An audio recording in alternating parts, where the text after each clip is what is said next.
नमस्कार। आप देख रहे हैं वत्स वाच और मैं हूं मुकेश वत्स। बहुत सारे लोगों ने पूछा कि महाभारत काल के बाद एक बहुत ही अजूबा सूर्य ग्रहण और उसके बाद फिर चंद्र ग्रहण हो रहा है, इसीलिए क्या अब तृतीय विश्व युद्ध आने वाला है।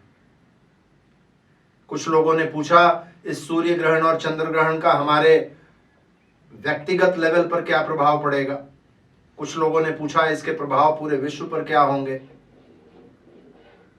तो आज के इस वीडियो में हम इन्हीं प्रश्नों का जवाब ढूंढने का प्रयास करेंगे, इसकी समीक्षा करेंगे और साथ ही मैं कुछ बहुत सिंपल सरल रेमेडीज उपाय आप लोगों को दूंगा जिसको करके इन ग्रहणों के दुष्प्रभावों से आप बच सकते हैं और बहुत सिंपल रेमेडीज होंगे हमेशा की तरह।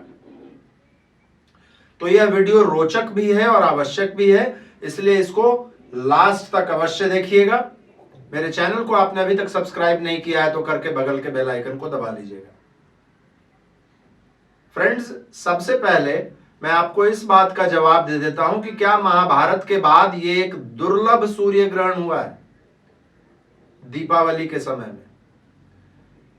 देखिए, सूर्य ग्रहण हमेशा अमावस्या के दिन ही होता है और दीपावली भी हमेशा अमावस्या को ही पड़ता है। इसीलिए सूर्य ग्रहण दीपावली के दिन यदि हो जाए तो ये कोई दुर्लभ या विलक्षण चीज नहीं है। मेरे पास ऐसा कोई सॉफ्टवेयर नहीं है कि मैं 5000 वर्ष पहले जाकर महाभारत के समय के ग्रहों की समीक्षा करूं, लेकिन पिछले 100 वर्षों में जब मैंने देखा तो मैंने देखा कि कई बार ऐसा हुआ है कि दीपावली के दिन ही सूर्य ग्रहण हुआ है। बहुत हाल फिलहाल में 2014 में भी दीपावली के दिन ही सूर्य ग्रहण हुआ था। 1995 में भी दीपावली के दिन ही सूर्य ग्रहण हुआ था। तो ये कोई दुर्लभ सूर्य ग्रहण नहीं हुआ है। और दूसरी बात, सूर्य ग्रहण कभी भी अकेला नहीं होता। सूर्य ग्रहण के या तो 15 दिन पहले या 15 दिन बाद चंद्र ग्रहण होता ही होता है। इसीलिए मैं फिर से बता रहा हूं, ये कोई भी दुर्लभ संयोग नहीं बना है। और मैं पूरे विश्वास के साथ कह सकता हूं कि ऐसा सूर्य ग्रहण और चंद्र ग्रहण पिछले 5000 वर्षों में कई बार हुए होंगे और हर बार तृतीय विश्व युद्ध नहीं हुआ होगा। इन आप लोगों के सवालों का मुझे उम्मीद है जवाब मिल गया होगा। अब हम लोग आते हैं इस सूर्य ग्रहण और चंद्र ग्रहण पर शनि का प्रभाव इस बार विशेष है। और शनि चूंकि एक बहुत ही कार्मिक प्लैनेट है, इसलिए इस सूर्य ग्रहण और चंद्र ग्रहण में एक कार्मिक एलिमेंट जुड़ा हुआ है। हम सभी लोगों को मालूम है हमारे कर्मों के हिसाब से रिजल्ट्स देने की जिम्मेवारी यदि किसी एक प्लैनेट पर सबसे ज्यादा अधिक है तो वो शनि के ऊपर है। कैसे है शनि का इन दोनों ग्रहणों पर प्रभाव? सबसे पहले तो देखिए, जहां सूर्य ग्रहण लगा है वहां शनि अपने 10वीं दृष्टि से देख रहे हैं। दूसरा, जहां चंद्र ग्रहण लग रहा है उस स्थान को भी शनि स्क्वायर कर रहे हैं। 90 डिग्री का अंतर है शनि और इस चंद्र ग्रहण के स्थान पर। डिग्री वाइज भी शनि 24 डिग्री के हैं और चंद्र ग्रहण जहां लग रहा है वो 22 डिग्री है मेष राशि। 10 और 4 का संबंध बन रहा है, यानी कि दोनों सूर्य ग्रहण और चंद्र ग्रहण को सैटर्न स्क्वायर कर रहे हैं। शनि मंगल के नक्षत्र में है और मंगल की ही राशि में चंद्र ग्रहण लग रहा है।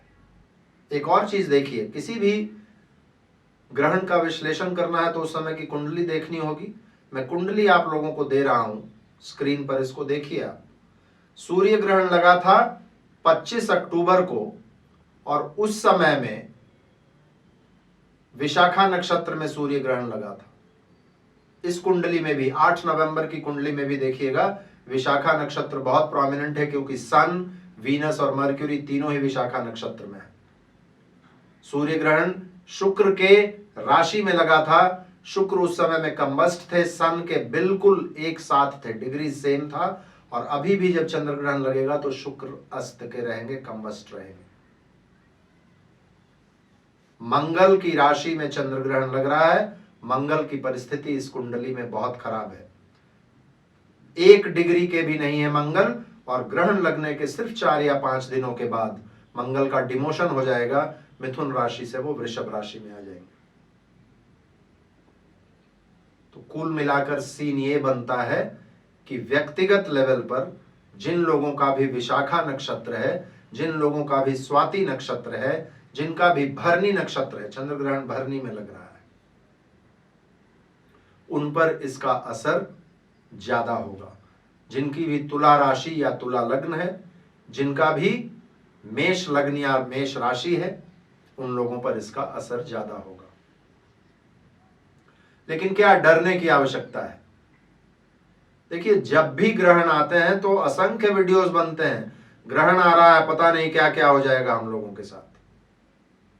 फ्रेंड्स, 90% लोगों पर तो ग्रहण का असर पता भी नहीं चलता, उनको ग्रहण आते हैं चले जाते हैं।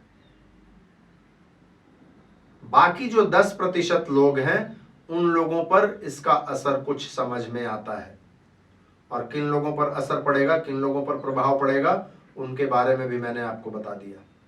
केतु में स्वाति है इसलिए स्वाति नक्षत्र, विशाखा में सूर्य ग्रहण लग रहा है इसलिए विशाखा नक्षत्र, भरणी में चंद्र ग्रहण लग रहा है इसलिए भरणी, मेष राशि और तुला राशि में ग्रहण लग रहे हैं इसलिए मेष और तुला। लेकिन ये प्रभाव अच्छे भी हो सकते हैं, ऐसा जरूरी नहीं है कि ग्रहण के प्रभाव हमेशा खराब ही हो। मेरा व्यक्तिगत एक्सपीरियंस रहा है, मैंने कई ऐसी कुंडलियां देखी हैं, सैकड़ों कुंडलियां देखी हैं मैंने, जिनमें ग्रहण के बाद एक सब्सटैंशियल पॉजिटिव चेंज आया है। इसलिए इससे डरिए मत।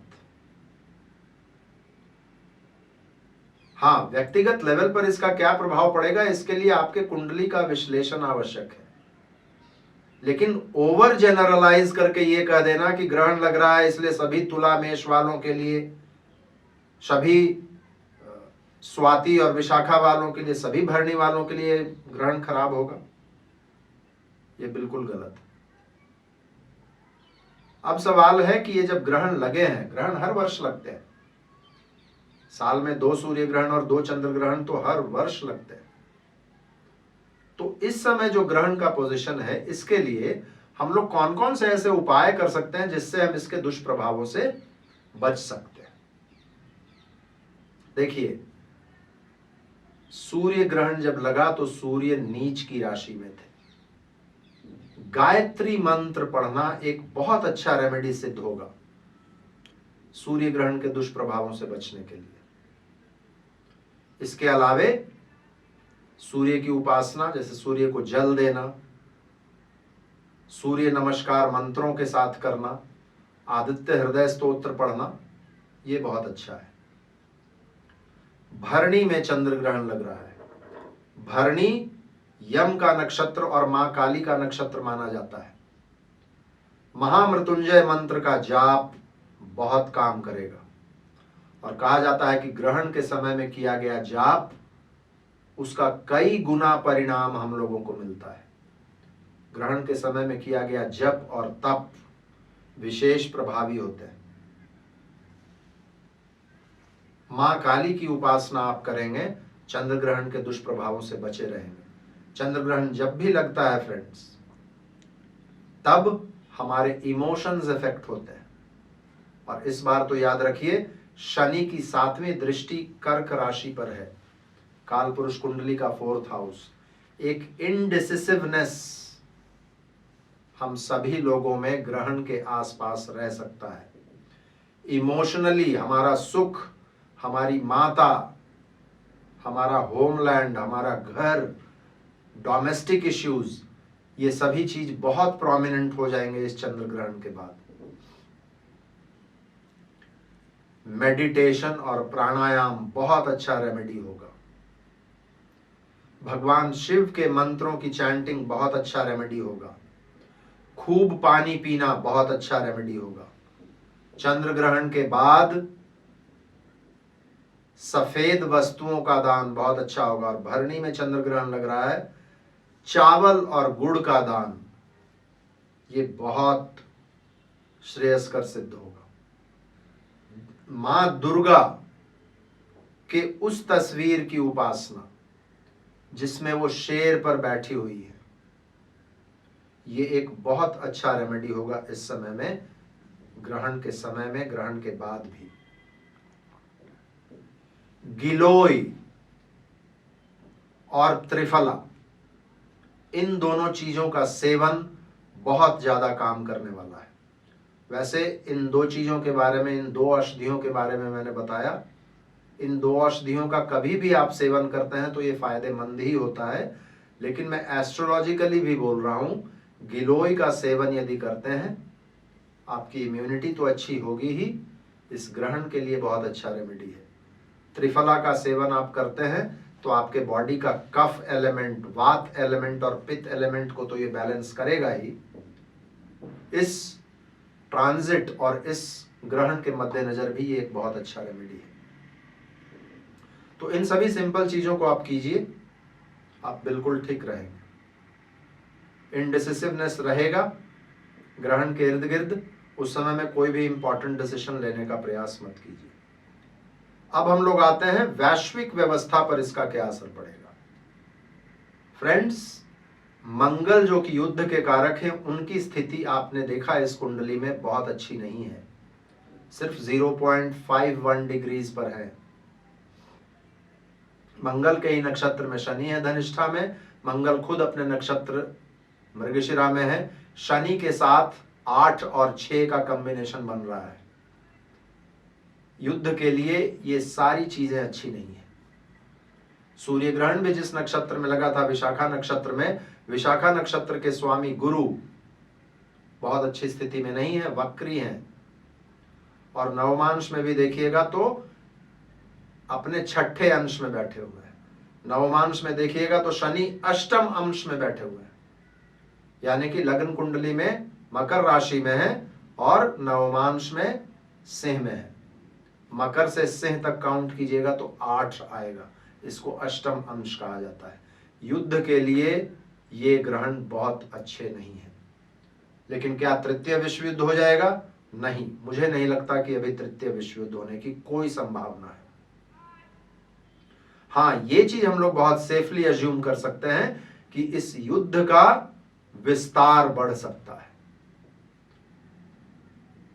और वैसे भी यदि आप ज़ेलेंस्की की कुंडली देखिए, व्लादिमीर पुतिन की कुंडली देखिए, यूक्रेन की कुंडली देखिए, रशिया की कुंडली देखिए, आप यदि पुतिन की कुंडली देखिएगा तो पुतिन के तो जुपिटर के ऊपर, गुरु के ऊपर यह ग्रहण लग रहा है। और वैसे भी ट्रांजिट में भी जुपिटर बहुत अच्छी स्थिति में नहीं है। ट्रांजिट में ग्रहण के समय में बुध की परिस्थिति भी बहुत अच्छी नहीं है। जुपिटर और बुध ये दोनों एडवाइजर्स हैं। पुतिन कैसे लोगों के एडवाइस पर काम कर रहे हैं, ये उनको ध्यान देना पड़ेगा। कुछ गलत डिसीजंस वो ले सकते हैं इस समय में। और इन जनरल पूरे विश्व के नेताओं के लिए भी ये समय बहुत डिफिकल्ट है। सूर्य याद रखिए, सूर्य हमारा रूलिंग क्लास है, अथॉरिटीज है, डिसीजन मेकर है, हमारे पिता हैं, सरकार है। सरकारों को इस समय में निर्णय लेने में बहुत दिक्कतें आएंगी। गलत एडवाइजर्स के एडवाइस पर सरकार के काम करने की संभावना बढ़ जाएगी। इसके वजह से जनता को परेशानी होगी।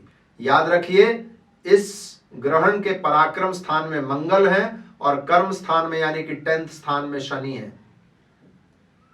पब्लिक को नेताओं के गलत डिसीजंस का खामियाजा भुगतना पड़ सकता है। शनि लेबर क्लास को, आम जनता को रिप्रेजेंट करते हैं। आम जनता में इसके वजह से उबाल भी आ सकता है। शनि और मंगल का 8-6 का कॉम्बिनेशन है। चाइना की कुंडली के लगन में शनि बैठे हुए हैं। 4th हाउस में चंद्र ग्रहण लग रहा है, 10th हाउस में सूर्य ग्रहण लगा है। चाइना की इकोनॉमी पर इस ग्रहण का बहुत बुरा असर पड़ेगा। 4th हाउस में चंद्र ग्रहण लग रहा है, वहां से समाचार मिलते तो बहुत कम है, लेकिन बाद में शायद हम लोगों को जानने को मिले चाइना में 4th हाउस यानी कि पब्लिक के बीच में वहां के सरकार के विरुद्ध बहुत सेंटिमेंट्स हावी रहेंगी। चाइना के निर्णय भी इस समय में गलत हो सकते हैं। चाइना की इकोनॉमी इस समय में बहुत खराब करेगी ऐसा लगता है। और इसके वजह से भी चाइना कुछ ऐसी हरकतें कर सकता है जो विश्व शांति के लिए बहुत अच्छा ना हो। भरणी नक्षत्र एग्रीकल्चर को रिप्रेजेंट करता है। विशाखा फूड ग्रेन्स और हार्वेस्ट को रिप्रेजेंट करता है। फूड ग्रेन्स का शॉर्टेज होगा, खाने पीने के चीजों की कमी होगी, एग्रीकल्चर अफेक्टेड होगा, इसके वजह से फूड इन्फ्लेशन में बढ़ोतरी होगी और इसके वजह से भी आम जनता को परेशानी होगी। भरणी नक्षत्र ट्रैफिक जैम्स को रिप्रेजेंट करता है। सड़कों पर यातायात संबंधित परेशानियां हम लोगों को सुनने को मिल सकती हैं। ट्रैफिक से जुड़ी हुई समस्याएं, एक्सीडेंट्स। भरणी में चंद्र ग्रहण लग रहा है, इसीलिए बस स्टैंड्स, रेलवे स्टेशंस, एयरपोर्ट्स पर आग लगने की घटनाएं और एक्सप्लोजन्स की घटनाएं बढ़ सकती है। जुपिटर की परिस्थिति को देखते हुए बीमारियों में भी बढ़ोतरी हो सकती है इस समय में पूरे विश्व में। यूनाइटेड स्टेट्स ऑफ अमेरिका के लिए भी ये सूर्य ग्रहण और चंद्र ग्रहण बहुत एनकरेजिंग नहीं दिख रहा है। यदि मेरी जानकारी सही है तो अमेरिका में मध्यावधि चुनाव होने वाले हैं। अमेरिका भी मंदी के चपेट में रहेगा। इसके वजह से वहां के जनता में एक बहुत ही रोष का वातावरण है और कुछ बाहरी एलिमेंट्स मिलकर अमेरिका में कुछ केओस और अफरा तफरी का माहौल चुनावों के समय में और चुनावों के बाद में बना सकते हैं। साइबर अटैक्स और साइबर वॉरफेयर, ये परेशानियां भी बढ़ने वाली है। तो ये सब फ्रेंड्स मुझे दिखता है आने वाले समय में। लेकिन तृतीय विश्व युद्ध हो जाएगा, पूरा विश्व खत्म हो जाएगा, ऐसा मुझे बिल्कुल नहीं दिखता। मुझे उम्मीद है आप में से बहुत सारे लोगों के मन में जो शंकाएं थी और प्रश्न थे उनके उत्तर आपको मिल गए होंगे इस वीडियो में। यदि आपको यह वीडियो अच्छा लगा होगा तो इसको लाइक कीजिएगा, ज्यादा से ज्यादा लोगों के बीच में शेयर कीजिएगा। अपना प्यार, अपना आशीर्वाद इसी तरीके से मुझ पर बनाए रखिएगा। आज के लिए बस इतना ही। फिर से मिलते हैं हम लोग अगले किसी वीडियो में किसी और विषय के साथ। तब तक के लिए बहुत बहुत धन्यवाद। हर हर महादेव। भारत माता की जय।